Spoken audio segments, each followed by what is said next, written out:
All right, so here's a few different exercises for, I had a client yesterday that had some really bad back issues. So she wasn't able to move very well, like she couldn't walk very well. She definitely couldn't twist or trunk rotate very well either. So I'm gonna show you just a few different exercises to help with some lower back tightness. Now again, this doesn't necessarily mean that it's gonna work for everyone, but for this individual, it seemed like it really opened up her ranges of motion and was able to kind of create a better, feeling, and afterwards she was able to walk quite a bit better and move around just a little easier. So the first exercise that I had her do is basically just a trunk rotation. So when she went to one side, she couldn't go as far as when she twisted to the other side. She was able to go a lot further. The side that was limited, if she tried to push at all into that, she actually found that that created some lower back issues, okay?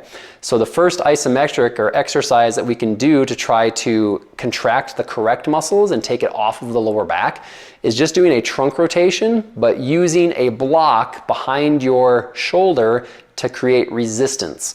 So for this one, I'm gonna walk back and use this door jamb to try and basically connect with those oblique muscles. So you should feel this across your trunk as you go backwards and kind of rotate back into this door jamb. So you could do this against a wall, you could do anything that kind of gives you that rigid support, but again, you should not feel this in your lower back. You should feel this kind of across your oblique muscles as you rotate back. So I had her just hold this push for 6 seconds and have her repeat that for a total of 6 times in a row. So 6 sets, holding each set for 6 seconds each.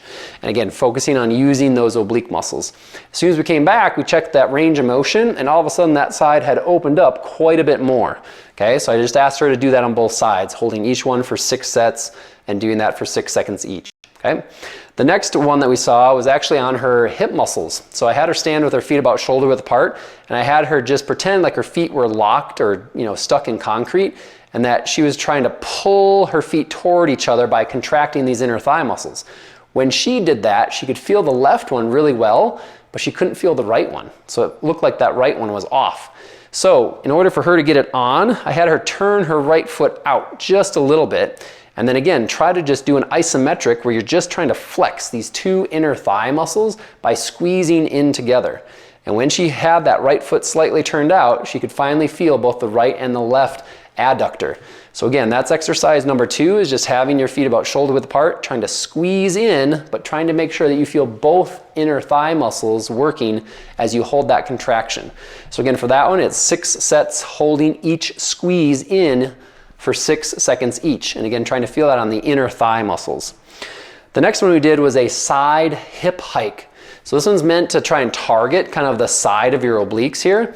So for this one, I had her kind of hold on to the wall, and she kind of leaned to the side just so one foot was off of the ground.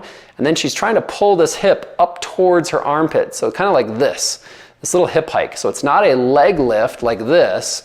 It's this hip hike where you're really trying to squeeze these muscles right here on the side of your ribs, and you're just trying to do that little hip hike or hip shift. Now when she did that initially, she could feel it in her back, and she felt one side a little better than the other. So on this one, she's just kind of leaning to the side and trying to lift that hip up, but trying to squeeze and hold that along that oblique. So again, you're trying to lift and hold that for 6 seconds, and then do that for 6 sets in a row. So that's 1, and again, just kind of lift and do that hip hike and hold that hip hike, feeling the muscles right here for 6 seconds, and then release. But doing that for a total of 6 sets total. And then the next one we did is one that we called the Ed Grimley. So this is based on like a Saturday Night Live character, but you're trying to imagine this line that goes from your belly button to the top of your pubic bone. So basically from here to here, you're trying to shorten that line by kind of lifting your belt line up. And when you do that, you should feel these lower abs. So these are the muscles that are just below your belly button and go right down to the bone right here on the pubic bone, okay? So when you do that, you just want to feel like you're scrunching up those muscles, almost like somebody's punching you right in the gut. And then release again. So again, we're just trying to squeeze those lower ab muscles, hold it for 6 seconds, and then release.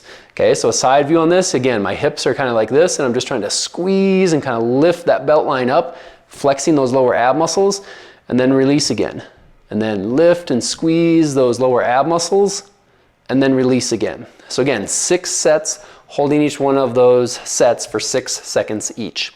The The last exercise we did was a lat squeeze. So for this one, I just had her squeeze her arms towards the side of her body like this. So right now when I'm squeezing back like this with my hands kind of going towards the center, the inside of my arm is pressing against the inside of my ribs right here. So from a back view, I'm just trying to kind of squeeze those upper lat muscles. So these muscles you should feel are right here along the side of your back on both sides. So again, just bringing the arms, holding that squeeze for 6 seconds, and again, trying to feel those lats. And again, we're doing 6 sets, holding each set for 6 seconds each, just trying to flex some of those upper back muscles.